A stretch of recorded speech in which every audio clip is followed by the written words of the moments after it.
ഞങ്ങളുടെ വാഴ്ത്തപ്പെട്ട നല്ല കർത്താവേ, അല്പസമയം അങ്ങേ പാടി സ്തുതിപ്പാൻ ഞങ്ങളുടെ ജീവിതത്തിൽ തന്ന നല്ല സാവകാശത്തിന് നന്ദി അപ്പ.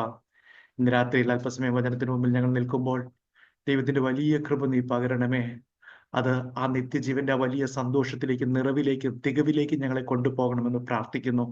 ജോയിൻ ചെയ്ത എല്ലാ പ്രിയപ്പെട്ടവരുടെ മേലും കർത്താവിന്റെ കൃപ കൂടി ഇരിക്കണമേ. സകലതും നിന്റെ നാമത്തിന്റെ മഹത്വത്തിനായി തീരട്ടെ. യേശുവിന്റെ നാമത്തിൽ തന്നെ ആമേൻ.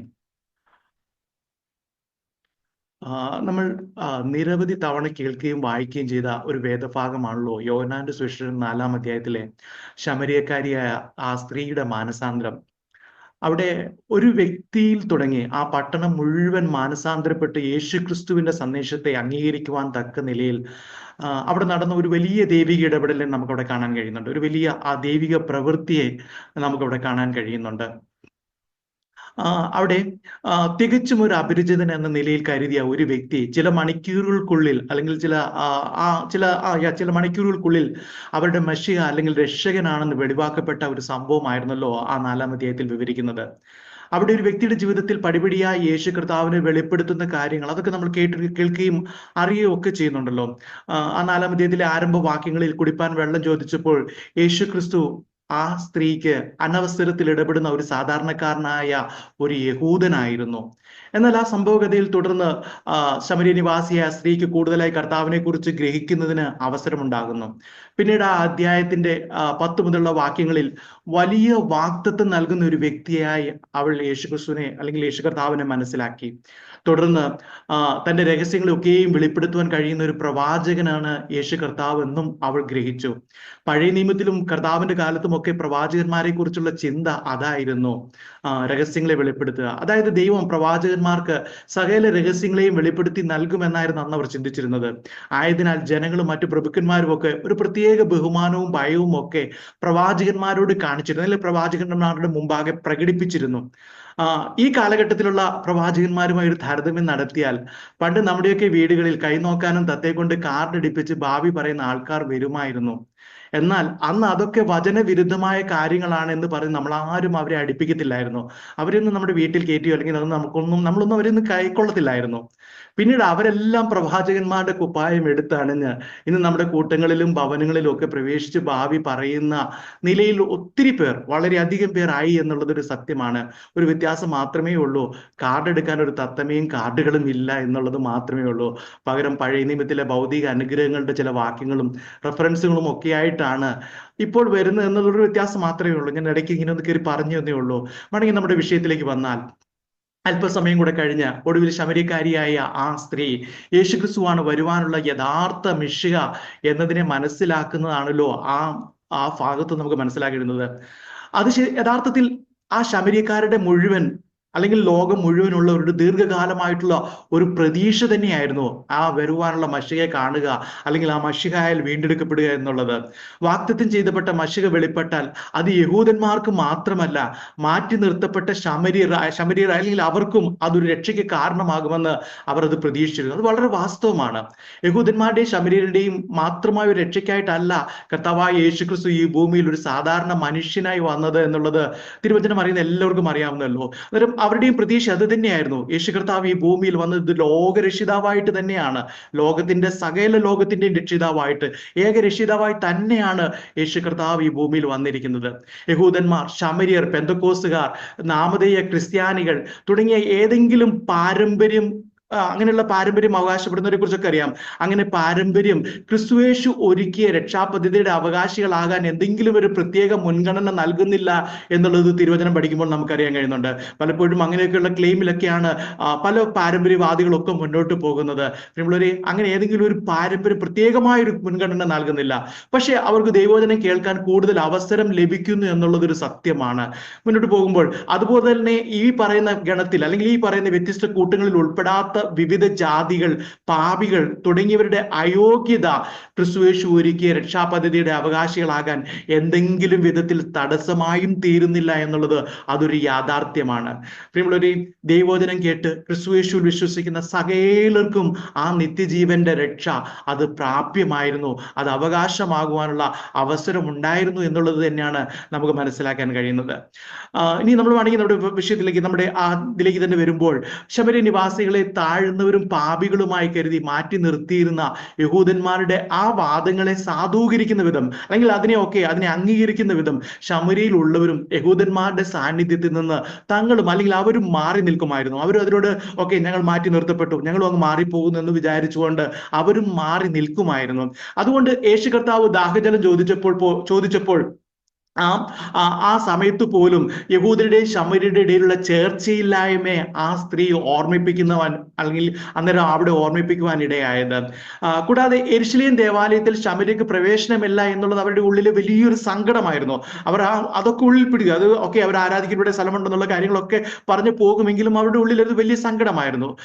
ദേശത്തിന്റെ തെക്ക് ഭാഗത്തും വടക്കു ഭാഗത്തുമുള്ള യഹൂദർ ആ യഹൂദ ഗണങ്ങളൊന്നും ശമര്യരെ, അതിന്റെ നടുക്ക് ഭാഗത്തുള്ള ശമര്യരെ യഹൂദരായി കണക്കാക്കിയിരുന്നില്ല. അതുകൊണ്ട് അബ്രഹാമിന്റെയും ഇസാക്കിന്റെയും യാക്കോവിന്റെയും ദൈവമായ യഹോവയെ ആരാധിക്കുന്നതിനുള്ള അവരുടെ ആഗ്രഹത്തിൽ അവർക്ക് യുക്തിസഹമായി തോന്നിയതൊക്കെ അവർ നടപ്പിലാക്കി. പഴയനിയമത്തിൽ ഇസ്രായേലിൽ തങ്ങളുടെ വാഗ്ദത്ത ദേശത്ത് ആദ്യമായി എത്തിയപ്പോൾ പ്രത്യേക പ്രാധാന്യമുള്ള ഒരു സ്ഥലമായി ഗെരിസീം പർവ്വതത്തെ തിരഞ്ഞെടുക്കുകയും അവിടെ അവർ ദൈവത്തെ ആരാധിക്കുകയും ചെയ്തു പോന്നിരുന്നു. ശമര്യക്കാരെ സംബന്ധിച്ചിടത്തോളം ഗെരിസീം പർവ്വതം നൂറ്റാണ്ടുകളായി ദൈവാരാധനയ്ക്കുള്ള ഒരു പുണ്യ സ്ഥലമായി അവർ കരുതിയിരുന്നു. അവിടെയാണ് നമ്മൾ ആ മലയിൽ ഈ മലയിൽ നിന്നുള്ള ആ പദങ്ങളൊക്കെ നമുക്ക് അവിടെ കാണാൻ കഴിയുന്നത്. യെരുശലേമിലെ ആ യഹൂദന്മാരുടെ ദേവാലയത്തിന് സമാനമായി ശമര്യക്കാർ ഈ മലയിലും ഒരു ദേവാലയം പണിതിരുന്നു. അന്നേരം ഗെരിസീം മലയിൽ പണിത ആ ആരാധനാലയത്തിന് അവർ വലിയ പ്രാധാന്യം നൽകി എന്ന് പറയുമ്പോൾ, കാരണം അവിടെയുള്ള ജനങ്ങൾ അവരുടെ ഒരു സങ്കടം അടക്കാൻ കൂടി തന്നെയായിരുന്നു. യെരുശലേം ദേവാലയത്തെ കുറിച്ചുള്ള ഓർമ്മകളും സങ്കടങ്ങളും അതിന്റെ കാര്യങ്ങളൊക്കെ അടക്കാൻ വേണ്ടി കൂടി തന്നെയായിരുന്നു അവർ അതിനധികം പ്രാധാന്യം നൽകി, അതിന് പ്രചാരം നൽകി അവരുടെ ഇടയിൽ അങ്ങനെ മുന്നോട്ട് പോയിരുന്നത്. ഇപ്രകാരം ഒരു ദേവാലയം ശമര്യർ പണിതെങ്കിലും യഹൂദന്മാർ അതിനെ ആദ്യമൊന്നും ചോദ്യം ചെയ്തിരുന്നില്ല. അവർക്കതൊരു വലിയ പ്രശ്നമായിട്ട് അവരൊന്നും എടുത്തില്ല. കാരണം അവരുടെ നാമത്തിൽ, അല്ലെങ്കിൽ അവരുടെ യഹോവയുടെ നാമത്തിൽ അങ്ങനെ ഒരു ആരാധന ഇസ്രായേലിന്റെ ഏതെങ്കിലും പ്രദേശത്തിൽ നടന്നു കഴിഞ്ഞാൽ സ്വാഭാവികമായും അവർ അത് ചോദ്യം ചെയ്യുകയും അതിനെതിരെ യുദ്ധം ചെയ്യുകയും ഒക്കെ ചെയ്യുന്ന ഒരു ചരിത്രം അവർക്കുണ്ട്. അന്നേരം ഇവിടെ അതിനെ ചോദ്യം ചെയ്യുന്നതൊന്നും നമുക്കിവിടെ കാണാൻ കഴിയുന്നില്ല.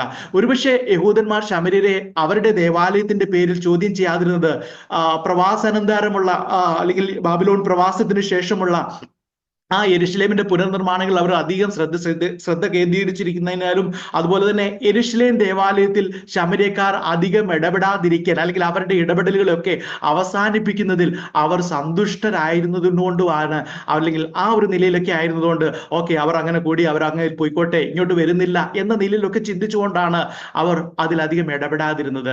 ഇപ്രകാരമുള്ള യഹൂദരും ശമര്യക്കാരുമുള്ള ചരിത്രവും ആ സ്വാഭാവികമായിട്ടുള്ള ആ സാമൂഹിക സ്വഭാവങ്ങളൊക്കെ നമ്മൾ കണക്കിലെടുക്കുമ്പോൾ യേശുക്രിസ്തു കുടിക്കാനായി വെള്ളം ചോദിച്ചപ്പോൾ ആ സ്ത്രീയുടെ പ്രതികരണം വളരെ കൃത്യമായിരുന്നു. അതിങ്ങനെയായിരുന്നു: യഹൂദനായ അല്ലെങ്കിൽ പുരുഷനായ നീ ശമര്യക്കാരിയായി എന്നോട് കുടിക്കാൻ ചോദിക്കുന്നത് എങ്ങനെ? അതിന് ഒത്തിരി അർത്ഥങ്ങളുണ്ട്, ഒത്തിരി ചോദ്യങ്ങൾ ആ ചോദ്യത്തിൽ കിടപ്പുണ്ട്. ആ ചോദ്യത്തിൽ അവർക്ക് യഹൂദ സമൂഹത്തിന് മുന്നിൽ നഷ്ടപ്പെട്ട സാമൂഹികവും മതപരവും രാഷ്ട്രീയമായ എല്ലാ പശ്ചാത്തലങ്ങളും ഉൾക്കൊണ്ടുകൊണ്ടാണ് ആ ചോദ്യം അവിടെ ചോദിക്കുന്നത്. എന്നാൽ പാപികളെ രക്ഷിക്കാനായിട്ട് അവരുടെ എല്ലാം പാപം ഏറ്റെടുക്കാൻ ഈ ലോകത്തിലേക്ക് വന്ന കർത്താവ് അതിന്റെ പരിണിത ഫലങ്ങളും അനുഭവിപ്പാൻ തയ്യാറായി. കർത്താവ് നമ്മുടെ ഇടയിലേക്ക് വന്നു, മനുഷ്യരുടെയിലേക്കൊക്കെ വന്നു എന്ന് പറയുമ്പോൾ അതിന്റെയൊക്കെ അർത്ഥം എന്തുമാത്രം ആഴത്തിലുള്ളതെന്നുള്ളതാണ് നമുക്ക് മനസ്സിലാക്കാൻ കഴിയുന്നത്. നമുക്കറിയാം, അന്നത്തെ സാമൂഹിക പശ്ചാത്തലം കുറച്ചൊക്കെ ഞാൻ വിവരിച്ചിരുന്നു. ഒരു യഹൂദൻ ഒരു ശമര്യന്റെ അടുക്കൽ ചെന്നാൽ, അല്ലെങ്കിൽ ശമര്യനോടുമായിട്ട് എന്തെങ്കിലും അല്ലെങ്കിൽ ആ രീതിയിലൊക്കെ ബന്ധപ്പെട്ട് കഴിഞ്ഞാൽ, അവരുടെ വെള്ളം മേടിച്ചു കുടിച്ചാൽ അവൻ അശുദ്ധനായി എന്ന് ചിന്തിക്കുന്ന ആ ഒരു കാലഘട്ടത്തിൽ കർത്താവ് ആ ശമര്യരോട് ഇടപഴകുമ്പോൾ നഷ്ടമാകുമെന്ന് വിചാരിക്കുന്ന യഹൂദിന്റെ ആചാരപരമായ വിശുദ്ധിയെ മാറ്റി നിർത്തിക്കൊണ്ട് കർത്താവ് അവരിലേക്ക് ഇറങ്ങിച്ചെന്നു എന്നുള്ളതാണ് നമുക്ക് കാണാൻ കഴിയുന്നത്. അതായത് ഒരു വിധത്തിൽ നോക്കിയാണെങ്കിൽ പാപികൾ പാപികളോടും കൂടി അവൻ ഭക്ഷണം കഴിക്കുന്നു എന്ന് അവനെക്കുറിച്ചൊരു പരാതി പറയുന്നതും നമുക്കറിയാം. അതുപോലെ തന്നെ ആചാരപരമായി അവന്റെ വിശുദ്ധിയെ തന്നെ മാറ്റി നിർത്തിക്കൊണ്ട് അവൻ ആ ശമര്യക്കാരുടെ ഇടയിലേക്ക് കർത്താവ് അവരിലേക്ക് ഇറങ്ങിച്ചെന്നു. അതിന്റെ ആ കാര്യങ്ങൾ ആണ് നമ്മൾ അവിടുന്ന് മനസ്സിലാക്കുന്നത്. തുടർന്നുള്ള കർത്താവിന്റെ മറുപടിയും വളരെ ശ്രദ്ധേയമാണ്. യോഹന്നാന്റെ സുവിശേഷം 4-10 വാക്യത്തിൽ ഇങ്ങനെ പറയുന്നുണ്ട്: അതിന് യേശു, നീ ദൈവത്തിന്റെ ദാനവും നിന്നോട് കുടിപ്പാൻ ചോദിക്കുന്നവൻ ആരെന്നും അറിഞ്ഞുവെങ്കിൽ നീ അവനോട് ചോദിക്കുകയും അവൻ ജീവനുള്ള വെള്ളം നിനക്ക് തരികയും ചെയ്യുമായിരുന്നു എന്ന് ഉത്തരം പറഞ്ഞു. എന്നെ ഒത്തിരി ചിന്തിപ്പിക്കുകയും ഒത്തിരി ഭയപ്പെടുത്തുകയും ചെയ്ത ആ ഒരു വാക്യമാണ്. ഈ വാക്യമാണ് ഇന്ന് രാത്രിയിലെ നമ്മുടെ ചിന്താവിഷയത്തിന്റെ ഒരു കേന്ദ്രീയ ബിന്ദു എന്നുള്ളത് ഞാനൊന്ന് ആദ്യമേ ഒന്ന് സൂചിപ്പിക്കട്ടെ. ഇവിടെ സൃഷ്ടിയുടെ അടുക്കിലേക്ക് ഇറങ്ങി വന്ന സൃഷ്ടാവ് എന്ന നിലയിൽ യേശു കർത്താവ് തന്നെ തന്നെ വെളിപ്പെടുത്തുവാനോട് ആരംഭിക്കുകയാണ്. ആദ്യമായിട്ട് അവൻ പറയുന്നത് സൃഷ്ടാവാണ്. അവൻ സൃഷ്ടി, അവന്റെ കയ്യിൽ എന്തൊക്കെ ഉണ്ടെന്നുള്ള കാര്യങ്ങളൊക്കെയാണ് അവിടെ പറയുന്നത്. സൃഷ്ടാവിനെ അറിയുവാനും അതിന്റെ ഒപ്പം സൃഷ്ടാവിന്റെ പക്കലുള്ളതിനെ അറിയുവാനായിട്ട് കർത്താവ് പ്രബോധിപ്പിക്കുന്നത്. ഒരു സൃഷ്ടാവായിട്ട് കടന്നു വന്നപ്പോൾ സകലത്തെ സൃഷ്ടിച്ചവൻ അവൻ ഇറങ്ങി വരുമ്പോൾ അവന്റെ കയ്യിൽ എന്തൊക്കെ ഉണ്ടെന്നുള്ള കാര്യം ഒന്ന് അറിയുവാൻ, ഏതൊക്കെ അല്ലെങ്കിൽ എന്തൊക്കെ പ്രൊവിഷനുമായിട്ടാണ് അവൻ ആ ശമരിയാസ്കാരി സ്ത്രീയുടെ അടുക്കിലേക്ക് വന്ന് കുടിപ്പാൻ വെള്ളം ചോദിക്കുന്നതെന്ന് അറിയുവാൻ വേണ്ടിയുള്ള ആദ്യത്തെ ആഹ്വാനമാണ് അവിടെ നമുക്ക് കാണാൻ കഴിയുന്നത്. പക്ഷേ ഇവിടെ നമ്മൾ ആ സ്ത്രീയുടെ തുടർന്നുള്ള പ്രതികരണങ്ങളൊക്കെ നോക്കുമ്പോൾ എല്ലാവരും സാധാരണ ചെയ്യുന്നത് പോലെ ആ സ്ത്രീയും കഴിഞ്ഞ കാലങ്ങളിൽ ലഭിച്ച ആത്മീക ഭൗതിക അനുഗ്രഹങ്ങളിൽ നിന്ന് മുന്നോട്ട് പോകാൻ കഴിയാതെ വീണ്ടും അതിനെക്കുറിച്ച് മാത്രം സംസാരിക്കുന്നത് കാണാം. നമുക്കും നമ്മുടെയൊക്കെ പലപ്പോഴും നമ്മുടെ ആത്മീക കാര്യങ്ങളെ കുറിച്ച് ഒന്ന് ചോദിക്കുമ്പോൾ, ഇപ്പോഴത്തെ നില എന്താണെന്ന് ചോദിക്കുമ്പോൾ, ഇപ്പോഴെങ്ങനെയാണ് കർത്താവുമായിട്ടുള്ള ബന്ധം എന്ന് ചോദിക്കുമ്പോൾ, പണ്ട് അതുണ്ടായിരുന്നു, പണ്ട് അങ്ങനെയുള്ള ഒരു കൂട്ടായ്മ ഉണ്ടായിരുന്നു, പണ്ട് ആ നിലയിലൊക്കെ പോയിരുന്നു എന്ന് പറയുന്ന ഒത്തിരി പേരെ നമ്മൾ കാണുന്നുണ്ട്. അത് തന്നെയാണ് ഇവിടെ പറയുന്നത്. യാക്കോബ് യോസഫിന് അവകാശമായി കൊടുത്ത ദേശത്ത് അന്ന് തൊട്ടേ ഉണ്ടായിരുന്ന കിണറിൽ നിന്നുമായിരുന്നു ആ ഗ്രാമത്തിലുള്ളവർ കുടിച്ചിരുന്നത് എന്നുള്ള കാര്യങ്ങളൊക്കെയാണ് അവൾക്ക് പറയാനുള്ളത്. അത് മാത്രമേ ഉള്ളൂ പറയുന്നത്. തുടർന്നുള്ള വാക്യങ്ങളിൽ അവളോട് ശരിക്കും പറഞ്ഞാൽ ഇവിടെ പറഞ്ഞിരിക്കുന്നത് അവന്റെ കയ്യിൽ നിന്ന് കുടിപ്പാൻ ചോദിക്കുമായിരുന്നു എന്ന് പറയുമ്പോൾ ആ സൃഷ്ടാവിന്റെ കയ്യിലുള്ളതൊന്ന് കാണാൻ പറഞ്ഞപ്പോൾ അവൾ പറയുന്നത് ആ വാക്തത്വങ്ങളെ അതിനെ ഒന്നും കാണാൻ കഴിയാതെ യാക്കോബിന്റെ കിണർ, ഗെരിസി മല തുടങ്ങിയവയോട് ബന്ധിച്ചുകൊണ്ട് അവൾ ആ സംസാരം തുടരുകയാണ്. അതിലൂടെ അങ്ങോട്ടാണ് മുന്നോട്ട് പോകുന്നത്. നമ്മുടെയും ജീവിതത്തിൽ ഞാൻ മുമ്പ് പറഞ്ഞ ഇങ്ങനെയുള്ള സംഭവങ്ങളൊക്കെ സംഭവിക്കാറുണ്ട്. അത് അല്ലെങ്കിൽ ഇങ്ങനെയൊക്കെയാണ് പലപ്പോഴും നമ്മൾ അല്ലെങ്കിൽ പുതിയൊരു കാര്യമായി, പുതിയൊരു വെളിപ്പെടുത്തലുമായി, പുതിയൊരു രൂപാന്തരത്തിലേക്ക്, പുതിയൊരു അനുഭവത്തിലേക്ക് കർത്താവ് ആലോചനയുമായി വരുമ്പോൾ പ്രിയമുള്ളവരെ, അതിന് പകരം കഴിഞ്ഞ കാലങ്ങളിൽ ലഭിച്ച അതിനെ ഓർത്തുകൊണ്ട് ആ കാര്യങ്ങളിൽ അത് ആണ് തീർന്നത്, അത് ആണ് എല്ലാം എന്ന് ചിന്തിച്ചുകൊണ്ട് നാമും നമ്മളെ തന്നെ ഒതുക്കി വെക്കുന്ന അനുഭവങ്ങളെയാണ് അത് ഓർമ്മിപ്പിക്കുന്നത്. എന്നാൽ ഇവിടെ കർത്താവ് അവൾക്ക് വെളിപ്പെടുത്തി നൽകാൻ തയ്യാറാകുന്നത് ഇതുവരെ കണ്ട അല്ലെങ്കിൽ ഇതുവരെ അവൾ കണ്ട ഒന്നായിരുന്നില്ല. ഇതുവരെ അവളുടെ ജീവിതത്തിൽ മനസ്സിലാക്കിയ അല്ലെങ്കിൽ അവൾ പറഞ്ഞ കാര്യങ്ങൾ ഒന്നായിരുന്നില്ല. അതായത് കാണാത്ത ചിലതിലേക്കുള്ള വിശ്വാസത്തിന്റെ യാത്രയുടെ ആരംഭമായിരുന്നു അന്ന് അവിടെ കുറിക്കുവാൻ ഇടയായത്. ആദ്യം അവൾ അതിനെ കണ്ട ചില പാരമ്പര്യങ്ങളുമായി ബന്ധിപ്പിച്ചപ്പോഴും അങ്ങനെ മുന്നോട്ട് പോയെങ്കിലും പിന്നീട് അത് അവൾ നിത്യജീവിയിലേക്ക് പൊങ്ങി വരുന്ന ഒരു നീരുറവായി തീരുവാൻ അല്ലെങ്കിൽ നീരുറവ ആയി തീരുവാൻ ഇടയായി എന്നുള്ളത് ആ വാക്യം അല്ലെങ്കിൽ ആ അധ്യായം നമ്മൾ ഓൾറെഡി വായിച്ചിട്ടുള്ളവരാണല്ലോ, അതിനെക്കുറിച്ച് നമുക്ക് അറിവ് ുള്ളവരാണല്ലോ, നമുക്കത് അറിയാമല്ലോ. അതിനിടയായി അതൊരിക്കലും അവളിൽ മാത്രം ഒതുങ്ങുന്നതായിരുന്നില്ല. തുടർന്നുള്ള വേദഭാഗത്ത് നിന്നും ആ പട്ടണം മുഴുവൻ കർത്താവിന്റെ വാക്കുകൾക്കായി ചെവി ഓർക്കുന്നത് കാണാം. ആദ്യമായി നിത്യജീവന്റെ വാഗ്ദത്തം ലഭിച്ചത് ഒരു പേരറിയാത്തൊരു ശമരിയക്കാരി സ്ത്രീക്കായിരുന്നു. പക്ഷേ അവൾ ആ വലിയ സന്ദേശം കേട്ട് അത് പ്രാപിക്കുന്നതോടൊപ്പം ആ പട്ടണത്തിലെ അനേകരും അതിൽ അവകാശികളായി. അവരുടെ വാക്കുകളും ആ അധ്യായത്തിന്റെ അവസാന ഭാഗങ്ങളിൽ രേഖപ്പെടുത്തിയിട്ടുണ്ട്. അതൊന്നും ഞാൻ വായിച്ചിട്ട് മടങ്ങി വരാം. അങ്ങനെ ശമരിയർ 40 മുതലുള്ള വാക്യങ്ങൾ ഇങ്ങനെയാണ് പറയുന്നത്. അങ്ങനെ ശമര്യർ അവന്റെ അടുക്കൽ വന്ന് തങ്ങളോടുകൂടെ പാർക്കണമെന്ന് അവനോട് അപേക്ഷിച്ചു. അവൻ 2 നാൾ അവിടെ പാർത്തു. ഏറ്റവും അധികം പേർ അവന്റെ വചനം കേട്ട് വിശ്വസിച്ചു. എന്നിട്ട് അവർ പറയുന്ന ആ വാക്ക് നിങ്ങൾ ശ്രദ്ധിക്കുക. ഇനി നിന്റെ വാക്കുകൊണ്ടല്ല ഞങ്ങൾ വിശ്വസിക്കുന്നത്, ഞങ്ങൾ തന്നെ കേൾക്കുകയും അവൻ സാക്ഷാൽ രോഗരക്ഷിതാവെന്ന് അറിയുകയും ചെയ്തിരിക്കുന്നു എന്ന് സ്ത്രീയോട് പറഞ്ഞു. എന്നിട്ട് ശമര്യക്കാരി സ്ത്രീ ഒരു ചെറിയ ഇടപെടലൊക്കെ നടത്തിയിട്ടുണ്ട്, ഇങ്ങനെ ഒരാൾ വന്നിട്ടുണ്ടെന്നുള്ള കാര്യങ്ങളൊക്കെ പരിചയപ്പെടുത്തിയിട്ടുണ്ട്. പക്ഷേ പറയുന്നത് ഇനി നിന്റെ വാക്കുകൊണ്ടല്ല, ഞങ്ങൾ തന്നെ കേൾക്കുകയും അവൻ സാക്ഷാൽ രോഗരക്ഷിതാവെന്ന് അറിയുകയും ചെയ്തിരിക്കുന്നു എന്നാണ് ആ സ്ത്രീയോട് പറയുന്നത്. അവർക്കൊക്കെ പറയാനുള്ളത് കർത്താവ് ശമര്യക്കാരിയായ ആ സ്ത്രീയുടെ ജീവിതത്തിൽ എങ്ങനെ ഇടപെട്ടുവോ അതുപോലെ തന്നെ അവരുടെ ജീവിതത്തിലും ഇടപെട്ടു എന്നാണ് അവർക്ക് പറയാനുള്ളത്. എങ്ങനെ ശമര്യക്കാരി സ്ത്രീയുടെ ജീവിതത്തിൽ കർത്താവ് അത്ഭുതകരമായി ഇറങ്ങിയോ അതുപോലെ തന്നെ അത്ഭുതകരമായി അവരുടെയും ജീവിതത്തിൽ വ്യക്തിപരമായി തന്നെ കർത്താവ് ഇറങ്ങി എന്നുള്ളതാണ് അവിടെ കാണുന്നത്. അതായത് അവരുടെ ഓരോരുത്തരുടെയും ജീവിതത്തിലേക്ക് കർത്താവ് നേരിട്ടിറങ്ങി വരികയായിരുന്നു എന്നുള്ളതാണ് ആ സാക്ഷ്യം നമ്മെ ഓർമ്മിപ്പിക്കുന്നത്. നമ്മുടെ ജീവിതത്തിലും അങ്ങനെ തന്നെയാണ്. നമ്മുടെ മാത്രമല്ല സകലരുടെയും ജീവിതത്തിൽ അങ്ങനെ തന്നെയാണ്. ലോകത്തിൽ ഒരേ ഒരു പാപി മാത്രം ഉണ്ടായിരുന്നുവെങ്കിലും കർത്താവ് ഇറങ്ങി വരുമായിരുന്നു എന്ന് 100 ആടുകളുടെ ഉപമ നമ്മെ പഠിപ്പിക്കുന്നുണ്ട്. ഒരു പാപി മാത്രമേ ഉള്ളെങ്കിലും അതിനെ തേടി കർത്താവ് ഇറങ്ങി വരുമായിരുന്നു. അന്നേരം നമ്മെ തേടിയും കർത്താവ് അതേപോലെ തന്നെയാണ് വ്യക്തിപരമായി തന്നെ തേടി വന്നത് എന്ന് നമുക്ക് മനസ്സിലാക്കാം. പ്രിയമുള്ളവരെ, അതുകൊണ്ട് ആ 100 ആടുകളുടെ ഉപമ അതിനോട് ആ അർത്ഥത്തിൽ നമ്മൾ പഠിക്കുമ്പോൾ എല്ലാവരുടെയും കൂട്ടത്തിൽ നമ്മയും രക്ഷിച്ചു എന്നല്ല നാം മനസ്സിലാക്കേണ്ടത്. അതായത് കർത്താവ് വന്നു സകലരെയും രക്ഷിക്കാനായിട്ട് ഒരു യാഗം അർപ്പിച്ചു, ആ യാഗം യാഗം അർപ്പിച്ചപ്പോൾ അതിന്റെ കൂട്ടത്തിൽ നമുക്കും രക്ഷിക്കപ്പെടുവാൻ ഒരു അവസരം കിട്ടി, നമ്മളും ആ കൂട്ടത്തിൽ കയറിപ്പോയി എന്നുള്ള അർത്ഥത്തിലല്ല ഇവിടെ ഈ ശമര്യക്കാർ അത് മനസ്സിലാക്കുന്നത്. ശമര്യക്കാരിയായ ആ സ്ത്രീ അവരുടെ ജീവിതത്തിൽ നേരിട്ട് ഇടപെട്ടതുപോലെ, ശമര്യക്കാരുള്ള മറ്റുള്ള ആൾക്കാരുടെയൊക്കെ ജീവിതത്തിൽ നേരിട്ട് ഇടപെട്ടതുപോലെ, നമ്മുടെയും ജീവിതത്തിൽ നേരിട്ട് ഇടപെട്ടതുപോലെ കർത്താവ് നമുക്ക് വേണ്ടി തന്നെ ഇറങ്ങി വന്ന് നമ്മെ രക്ഷിച്ചു എന്നുള്ളതായത് എനിക്ക് വേണ്ടി തന്നെയാണ്, അല്ലെങ്കിൽ നിനക്ക് വേണ്ടി തന്നെയാണ് കർത്താവ് വന്നതെന്നാണ് അതിന്റെ അർത്ഥം എന്നുള്ളത് നാം അറിയട്ടെ. അത്രമാത്രം വില നമ്മളിൽ ദൈവം കണ്ടു, അത്രമാത്രം പ്രിയമുള്ളതായി ദൈവം നമ്മെ ഓരോരുത്തരെയും കണ്ടു. നമ്മെ എന്ന് പറയുമ്പോൾ എന്നെ കണ്ടു, നിങ്ങളെ കണ്ടു, അങ്ങനെ തന്നെ വ്യക്തിപരമായി തന്നെ അതിനെ എടുക്കുക എന്നുള്ളതാണ് അതിൽ നിന്ന് ഞാൻ വ്യക്തമാക്കാൻ ആഗ്രഹിക്കുന്നത്. പ്രിയമുള്ളവരെ, യേശു കർത്താവ് എനിക്ക് വേണ്ടി അല്ലെങ്കിൽ നിനക്ക് വേണ്ടിയാണ് വന്നെങ്കിലും അത് നിത്യജീവനായി മാറുന്നത് കർത്താവിൽ വിശ്വസിക്കുന്നവരിൽ മാത്രമാണ് എന്നുള്ള ഒരു കാര്യം കൂടെ ഞാൻ എന്നോട് ചേർത്ത് പറയട്ടെ. ഇവിടെ ശമര്യക്കാരിയായ സ്ത്രീയെ ആദ്യം കണ്ടുമുട്ടുമ്പോൾ ആദ്യമായി നൽകുന്ന വാഗ്ദത്തം ഒരിക്കൽ കുടിച്ചാൽ പിന്നീട് ഒരു നാളും ദാഹിക്കാത്ത നിത്യജീവന്റെ ജലമാണ്. ഈ സംഭവ കഥയുടെ അവസാനത്തിൽ ആ അധ്യായം മുഴുവൻ നമുക്ക് വായിച്ച് പരിചയമുണ്ടല്ലോ. ഞാൻ അതിലേക്ക് ഇനി കൂടുതൽ പോകാൻ ആഗ്രഹിക്കുന്നില്ല.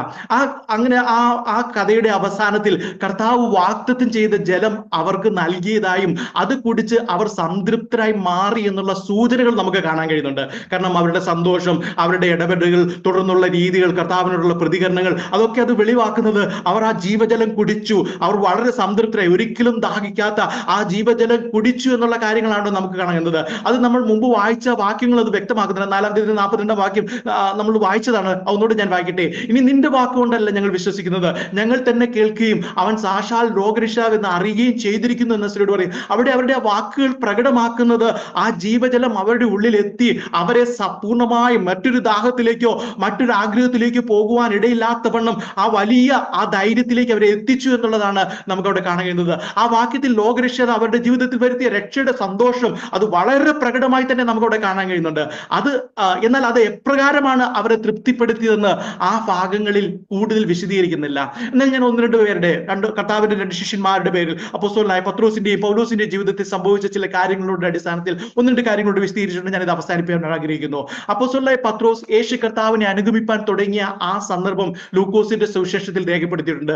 ആ ഭാഗത്തൊന്നും പലപ്പോഴും നമ്മളും ചിന്തിച്ചിട്ടുണ്ട്. നിങ്ങൾ ഓരോരുത്തരും പല സന്ദർഭങ്ങളിൽ അത് കേട്ടിട്ടുള്ള മെസ്സേജ് ആണല്ലോ, വളരെ നന്നായി അറിയുന്ന ഭാഗം. എങ്കിൽ 1-2 കാര്യം ഞാൻ പറയട്ടെ. ആ 5-ാം അധ്യായത്തിൽ അത്ഭുതകരമായ ആ വലിയ മീൻപിടുത്തത്തിന്റെ അവസാനം പത്രോസ് തന്റെ വലയും വള്ളവും വിട്ട് കർത്താവിനെ അനുഗമിക്കുന്നത് കാണാം. അന്ന് ലഭിച്ച ആ മത്സ്യ സമ്പത്ത് അവന്റെ ഒരു ആവശ്യമായിരുന്നു, പത്രോസിന്റെ ഒരു ആവശ്യമായിരുന്നു. കാരണം അതുകൊണ്ടാണ് അവൻ രാത്രി മുഴുവനും വളരെ അധ്വാനിച്ചത്. രാവിലെ ആ വാക്കുകളിലും നിരാശകളൊക്കെ നമുക്ക് അവിടെ കാണാൻ കഴിയുന്നുണ്ട്. ഗലീല കടലിൽ നിന്ന് വളരെ അധ്വാനിച്ചിട്ടും ഒന്നും ലഭിക്കാതെ മടങ്ങി വന്നതിന്റെ ആ വലിയ സങ്കടത്തിലും നിരാശയിലുമായിരുന്നു പത്രോസ് എന്നുള്ളത് ആ വേദഭാഗം വായിക്കുമ്പോൾ നമുക്ക് കാണാൻ കഴിയുന്നുണ്ട്. പിന്നീട് ആ കർത്താവ് ആ സന്ദേശമൊക്കെ നൽകിയതിനു ശേഷം ഒന്നുകൂടി വലയിറക്കാൻ പറഞ്ഞപ്പോൾ അവന്റെ മറുപടിയിൽ ആ നിരാശ വളരെയധികം നിഴലിക്കുന്നുണ്ടായിരുന്നു. 5-ാം അധ്യായത്തിന്റെ 5-ാമത്തെ വാക്യത്തിൽ ഇങ്ങനെയാണ് പറയുന്നത്, അതിന് ശീമോൻ, നാഥാ, ഞങ്ങൾ രാത്രി മുഴുവൻ അധ്വാനിച്ചിട്ടും ഒന്നും കിട്ടിയില്ല, എങ്കിലും നിന്റെ വാക്കിന് ഞാൻ വലയിറക്കാം എന്ന് ഉത്തരം പറഞ്ഞു. പ്രിയമുള്ളവരെ, അവിടെ ആ വാക്കുള്ള നിരാശ നിഴലിക്കുന്നുണ്ട്. അത്രയും നീ ഒന്നും കിട്ടാൻ പോകുന്നില്ല എന്നുള്ള കാരണം മുൻവിധിയൊന്നും അല്ല അത്. കാരണം അത്രയും അധ്വാനിച്ചിട്ട്, കാരണം അവന്റെ പരിചയത്തിൽ അല്ലെങ്കിൽ ആ ഗലീല കടയിൽ അത്രയും പരിചയമുള്ള ഒന്നും കിട്ടിയില്ല എന്ന് പറയുമ്പോൾ ഇനിയൊന്നും കിട്ടാൻ സാധ്യതയിലുള്ള എന്ന കാര്യം അവൻ അറിയാം. അതുകൊണ്ട് ആ സങ്കടമാണ് അവനോട് ബോധിപ്പിക്കുന്നത്. എങ്കിലും മനസ്സോടെ പത്രോസ് അവിടെ വലയിറക്കുന്നത് കാണുന്നുണ്ട്. അന്ന് എന്തെങ്കിലും ഒന്ന് ലഭിക്കാനുള്ള സാഹചര്യമല്ലെന്ന് പത്രോസിന് നന്നായി അറിയാമായിരുന്നു. എങ്കിലും അവൻ അനുസരിച്ചു. തുടർന്നൊരു വലിയ മീൻകൂട്ടം അവന്റെ വലയിൽ കുടുങ്ങി. അതിനെല്ലാം കരക്കടിപ്പിച്ച പത്രോസ് യേശുവിനെ നോക്കിയപ്പോൾ പത്രോസ് മനസ്സിലാക്കിയത് യോഹന്നാന്റെ സുവിശേഷത്തിൽ കർത്താവ് പറഞ്ഞ അതേ വാക്യമായിരുന്നു. അത് 4-10 വാക്യം. അതിന് യേശു, നീ ദൈവത്തിന്റെ ദാനവും നിന്നോട് കുടിപ്പാൻ ചോദിക്കുന്നവൻ ആരെന്നും അറിഞ്ഞുവെങ്കിൽ നീ അവനോട് ചോദിക്കുകയും അവൻ ജീവനുള്ള വെള്ളം നിനക്ക് തരികയും ചെയ്യുമായിരുന്നു എന്നുള്ള ആ വാക്യത്തിന്റെ കാതലായിരിക്കാം പത്രോസിന്റെ മനസ്സിലൂടെ കടന്നുപോയത്. അന്ന് ഗലീല കടലിൽ മീനില്ല എന്നുള്ളത് പരിചയസമ്പന്നനായ പത്രോസ് മനസ്സിലാക്കിയിരുന്നു. എന്നാൽ സൃഷ്ടാവിന്റെ വാക്കിന് മുന്നിൽ ഒന്നുമില്ലായ്മയിൽ നിന്ന് സൃഷ്ടിക്കപ്പെട്ടോ കൂട്ടിച്ചേർക്കപ്പെട്ടോ ഒരു വലിയ മീൻകൂട്ടം അന്ന് അവിടെ പത്രോസിന്റെ വലയിൽ വന്നു കയറി എന്നുള്ളതാണ് യാഥാർത്ഥ്യം. അപ്പോൾ പത്രോസിന്റെ മനസ്സിൽ വന്നത് കർത്താവ് നൽകിയ അന്നത്തെ വലിയ അനുഗ്രഹമോ ഭാവിയിൽ കർത്താവിനെ കൊണ്ട് നേടാൻ കഴിയുന്ന ചില സമൃദ്ധിയോ ആയിരുന്നില്ല. ഇന്ന് ലോകത്തിലെ പല ആത്മീയ പ്രസംഗങ്ങൾ കർത്താവിൽ നിന്ന് പ്രാപിക്കുന്ന പ്രാപിക്കുന്ന ലൗകിക നന്മകളിൽ നിന്നും ഭാവിയിൽ കർത്താവിനെ കൊണ്ട് നേടാവുന്ന അനുഗ്രഹങ്ങളുമാണെന്നൊക്കെ നമുക്കറിയാം. അതിനെക്കുറിച്ചുള്ള വിമർശനങ്ങളും കാര്യങ്ങളൊക്കെ നമ്മൾ ഒത്തിരി പ്രാവശ്യം കേൾക്കുകയൊക്കെ ചെയ്തിട്ടുണ്ടല്ലോ. എന്നാൽ അന്ന് പത്രോസ് കണ്ടതും മനസ്സിലാക്കിയതും അവന്റെ മുമ്പിൽ വന്ന് അവന്റെ വള്ളത്തിൽ അല്പസമയം ഇരിക്കാൻ അനുവാദം ചോദിച്ച സാധാരണക്കാരനായ ഒരു യഹൂദ പുരുഷനെയോ കുറെ മീനെ വലയിൽ കുടുക്കി നൽകുന്ന ഒരു മന്ത്രവാദിയോ അല്ലായിരുന്നു. പകരം അവൻ കണ്ടത് സൃഷ്ടാവിനെ ആയിരുന്നു. ആ സൃഷ്ടാവ് സൃഷ്ടിയുടെ അടുക്കൽ സൃഷ്ടാവിന്റെ കയ്യിലുള്ളതുമായി കടന്നു വന്നതാണ് പത്രോസ് അവിടെ കാണുവാൻ കഴിഞ്ഞത്. അത് മനസ്സിലാക്കിയ പത്രോസ് പിന്നെയും പിന്നെയും ദാഹിപ്പിക്കുന്ന ആ ലോക നന്മയല്ലായിരുന്നു പത്രോസ് ആഗ്രഹിച്ചത്. അവൻ ആഗ്രഹിച്ചത് പ്രകൃതിയിലെ സകല ദാഹത്തെയും പ്രസക്തമല്ലാതാക്കുന്ന നിത്യജീവജലം പാനം ചെയ്യാനായിരുന്നു പത്രോസ് അവിടെ ആഗ്രഹിച്ചത്. പത്രോസ് അതിനായിരുന്നു തുനിഞ്ഞത്. അതിനുവേണ്ടി തന്റെ ഉപജീവന മാർഗത്തെ ഉപേക്ഷിക്കുന്നതിൽ അവന് സങ്കടം തോന്നിയില്ല. അവൻ വള്ളവും വലയും വിട്ട് കർത്താവിനെ അനുഗമിച്ചു എന്നുള്ളതാണ് ആ വേദഭാഗത്ത് നമുക്ക് കാണാൻ കഴിയുന്നത് പിൽക്കാലത്ത്. കാരണം അതിനൊരു മടിയും തോന്നിയില്ല. കാരണം അവനെ സകല വിധത്തിലും തൃപ്തിപ്പെടുത്തുന്ന ഒരു വലിയ സന്തോഷത്തിലേക്ക്, സമാധാനത്തിലേക്ക് അവൻ നയിക്കപ്പെട്ടു ാണ് അവിടെ നമുക്ക് കാണാൻ കഴിയുന്നത്. ശമര്യക്കാരിയായ സ്ത്രീയുടെ ജീവിതത്തിൽ തുടർന്ന് നടന്നതിനെ കുറിച്ചൊന്നും വേദപുസ്തകത്തിൽ രേഖപ്പെടുത്തിയില്ലെങ്കിലും പത്രോസിന്റെ ജീവിത ചരിത്രം പിന്നീട് നമ്മൾ വായിക്കുമ്പോൾ ഒക്കെ നമുക്ക് മനസ്സിലാക്കാൻ കഴിയുന്നത് ആ സമൃദ്ധിയിലും ആ വലിയ ആ ജീവജലത്തിന്റെ ഒരിക്കലും ദാഹം വരുത്താത്ത അല്ലെങ്കിൽ പൂർണ്ണമായ സംതൃപ്തി തരുന്ന ആ നിത്യജീവൻ അവന്റെ ഉള്ളിലായി എന്നുള്ള ആ വലിയ സന്ദേശമാണ് നമുക്ക് മനസ്സിലാക്കാൻ കഴിയുന്നുണ്ട്. നമ്മൾ മുമ്പ് കണ്ടതുപോലെ ആ നിത്യജീവന്റെ ആ സന്തോഷത്തിന് വേണ്ടി തന്റെ ഉപജീവന മാർഗത്തെ ഉപേക്ഷിക്കുന്നതിൽ അവന് സങ്കടം തോന്നിയില്ല. പിൽക്കാലത്ത് 1-2 സമയങ്ങളിൽ ചില സംശയങ്ങൾ തന്റെ ജീവിതത്തിൽ തലപൊക്കിയപ്പോൾ തന്നെ ആക്കിയെടുത്തു നിന്നും മാറിപ്പോകാൻ തുടങ്ങിയതൊക്കെ നമുക്ക് പിന്നീട് കാണാൻ കഴിയുന്നുണ്ട്. എന്നാൽ ഗലീല കടലിന്റെ അരികിൽ തന്നെ കർത്താവ് വന്ന് അവനെ വീണ്ടും ഉറപ്പിച്ച ചരിത്രവും നമുക്കറിയാം. ഞാൻ അതിലേക്കൊന്നും രാത്രി വിശദീകരിക്കാൻ പോകുന്നില്ല. പിന്നീട് പരിശുദ്ധാത്മാവ് അവരിൽ വെളിപ്പെട്ടതിന് ശേഷം വിശ്രമമില്ലാതെ ദൈവത്തിനായി പ്രയോജനപ്പെട്ടത് കുടിച്ചാൽ പിന്നീട് ഒരു നാളും ദാഹിക്കാത്ത ആ നിത്യജീവനെ പ്രാപിച്ചതിനാലാണ്. അതാണ് ആ പത്രോസിന്റെ ജീവിതത്തിൽ ഉടനീളം കാണാൻ കഴിയുന്നത്. നമ്മൾ പിന്നീട് ചരിത്രം നോക്കുമ്പോൾ പത്രോസ് ഒരു രക്തസാക്ഷിയായി മാറി എന്നുള്ളതൊക്കെ നമുക്കറിയാം. അങ്ങനെ ആ ജീവിതകാലം മുഴുവൻ മറ്റൊന്നിനും ഇടയില്ലാതെ കർത്താവിനെ സേവിക്കുവാൻ, കഷ്ടങ്ങളിലൂടെ കടന്നു പോകുവാൻ, ലോകത്തിലെ മറ്റുള്ള കാര്യങ്ങളിലേക്കൊന്നും ശ്രദ്ധ ചെലുത്താതിരിക്കാൻ അപ്പോസ്തലന്മാരുടെ ഇടയിൽ അവരുടെ എടുത്ത തീരുമാനങ്ങൾ, അവർ സുവിശേഷത്തിലും പ്രാർത്ഥനയിലും ദൈവവചന പ്രസംഗത്തിലൊക്കെ മാറിയിരിക്കുന്നുള്ള ആ ചിന്തകളൊക്കെ വരുന്നത് അവനിൽ അത് പൂർണ്ണ സംതൃപ്തി അല്ലെങ്കിൽ അവനിൽ പൂർണ്ണമായിട്ടുള്ള ആ ദൈവിക ആലോചന അല്ലെങ്കിൽ ദൈവികത്തിന്റെ അഹിതം പൂർണ്ണമായി അവനിൽ നിറവേറി എന്നുള്ള ആ വലിയ ആ കാര്യത്തിലാണ് അവൻ മുന്നോട്ട് പോകുന്നത് നമുക്ക് കാണാൻ കഴിയുന്നത്. അതിന് പിന്നെ മറ്റൊരു കാര്യത്തിലേക്ക് അവൻ ആഗ്രഹം വന്നില്ല, മറ്റൊരു കാര്യത്തിന് വേണ്ടി അവനുള്ള ഒരു ദാഹം വന്നില്ല എന്നുള്ളതാണ് നമുക്ക് കാണാൻ കഴിയുന്നത്. അടുത്തതായി അപ്പോസ്തലനായ പൗലോസിന്റെ മാനസാന്തരം നമ്മൾ പഠിച്ചു കഴിഞ്ഞാൽ, ദമസ്കോസിന്റെ പടിവാതിൽക്കൽ വെച്ച് യേശു കർത്താവ് പൗലോസിനെ എതിരേറ്റപ്പോൾ പൗലോസ് ചോദിക്കുന്നുണ്ട്, നീ ആരാകുന്നു കർത്താവേ? അന്നേരം അതിന് മറുപടിയായി കർത്താവ് ആ ചോദ്യത്തിന് മറുപടിയായി പറഞ്ഞത് പൗലോസ് കേട്ടത് ഇപ്രകാരമാണ്, നീ ഉപദ്രവിക്കുന്ന യേശു ആകുന്നു എന്നായിരുന്നു അവിടെ പൗലോസ് കേൾക്കുന്ന ആ മറുപടി, കർത്താവിൽ നിന്ന് കേട്ട മറുപടി. ഇവിടെ സഭയുടെ തലയായ ക്രിസ്തു എന്ന നിലയിലാണ് ആ പ്രസ്താവന അവിടെ ഉപയോഗിച്ചിരിക്കുന്നത്. അന്നേരം സഭയെ ഉപദ്രവിക്കുമ്പോൾ കർത്താവ് തലയായ കർത്താവിന് വേദനിക്കുമെന്ന നിലയിലുള്ള വ്യാഖ്യാനങ്ങളൊക്കെ ഉണ്ട്. ഞാൻ അതിലേക്ക് കടന്നു പോകുന്നില്ല. അന്നേരം അതുവരെ യേശുവിന്റെ സഭയെ ദ്രോഹിച്ചു കൊണ്ടിരുന്ന പൗലോസിന് അത് പുതിയൊരു അറിവും അനുഭവമായിരുന്നു. അതുവരെ സഭയെ ദ്രോഹിക്കുകയായിരുന്നു. അന്നേരം നിത്യജീവന്റെ ജലം, ആ ജലം കുടിച്ച് അല്ലെങ്കിൽ ഒരിക്കലും ദാഹം വരുത്താത്ത അല്ലെങ്കിൽ പൂർണ്ണമായ സംതൃപ്തി നൽകുന്ന ആ നിത്യജീവന്റെ ജലം കുടിച്ച് ആ വീണ്ടെടുപ്പ് നാളിനായി കാത്തിരിക്കുന്ന ക്രിസ്തുയേശുവിന്റെ അനുയായികളുടെ മേൽ വരുന്ന പീഡനങ്ങളും വേദനകളും യേശു കർത്താവിന്റെ മേൽ വരുന്നത് പോലെയാണെന്നുള്ള ആ അറിവ് പൗലോസിന്റെ ജീവിതത്തിൽ ഒരു വലിയ അത്ഭുതമായിരുന്നു. അവനത് ചിന്തിക്കാൻ കഴിയുന്നതിനേക്കാളൊക്കെ അപ്പുറമായിരുന്നു. പിന്നീടുള്ള പൗലോസിന്റെ ജീവിതം പരിശോധിച്ചു കഴിഞ്ഞാൽ ആ കഷ്ടതകൾ അവൻ സ്വയം ഏറ്റെടുക്കുന്നത് കാണാൻ കഴിയുന്നുണ്ട്. അവനിലുണ്ടായിരുന്ന നിത്യജീവന്റെ അനുഭവം അവനെ കഷ്ടതകൾക്കിടയിൽ മടുപ്പിച്ചില്ല, ഒരിടത്തും മടുപ്പിച്ചില്ല. കഷ്ടതകൾക്കിടയിൽ നിന്ന് കഷ്ടതകളിലേക്ക് അവൻ പോകുന്നത് നമുക്ക് കാണുന്നുണ്ട്. പൗലോസിന്റെ ജീവിതം ഉടനീളം നോക്കുമ്പോൾ കൊരിന്ത്യൻ ലേഖനത്തിൽ പറയുന്ന വാക്യങ്ങൾ, അപ്പോസ്തല പ്രവൃത്തികളിൽ രേഖപ്പെടുത്തിയിരിക്കുന്ന ചരിത്രങ്ങൾ, അതൊക്കെ നമ്മൾ വായിക്കുമ്പോൾ നമുക്ക് കാണാൻ കഴിയുന്നത് കഷ്ടതകളിൽ നിന്നും പീഡനങ്ങളിലേക്കും നിരന്തരം യാത്ര ചെയ്യുന്ന ഒരു ദൈവത്തിന്റെ അല്ലെങ്കിൽ ദൈവത്തിന്റെ ഒരു മനുഷ്യനായി തന്നെ അവൻ നിലകൊള്ളുന്നത് നമുക്ക് ആ പുതിയ നിയമത്തിൽ നമുക്ക് കാണാൻ കഴിയുന്നുണ്ട്. നമുക്കറിയാം അഗബോസ് പ്രവചിച്ചത് ഒരു വേദഭാഗം നമുക്കറിയാം. അവൻ യെരുശലേമിൽ പൗലോസിനെ കാത്തിരിക്കുന്നത് കോപാകുലരായ യഹൂദന്മാരാലും അതുപോലെ റോമൻ പടയാളികളാലും പിടിക്കപ്പെടുന്നു എന്നുള്ളൊരു കാര്യമാണ് പ്രവചിച്ചത്.